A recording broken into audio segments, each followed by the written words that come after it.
એક દર્દી ડોક્ટર પાસે ગયો દવાખાને. એ કે સાહેબ બેસવામાં બહુ તકલીફ પડે છે. તો ડોક્ટર સાહેબ કે આ લોકડાઉનમાં બહાર નીકળ્યા હતા?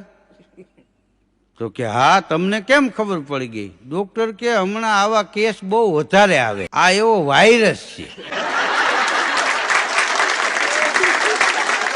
એક ભાઈને તો ફાકીનું બંધાણ માવો કે મળ્યો નહીં, એવો કંટાળી ગયો. એના મિત્રને કે આ લોકડાઉન પૂરું થાય ને એટલી જ વાર છે. એ કે સોપારીનું શાક, તમાકુની ચટણી અને ચૂનાની છાશ કરીને પીવી છે. એક દી એક ભાઈ એની ઘરવાળીને કે આજે દૂધપાક બનાવજે. તો કે તમને દૂધપાક બહુ ભાવે કા? એ કે દૂધપાકમાં મીઠું ન હોય ને.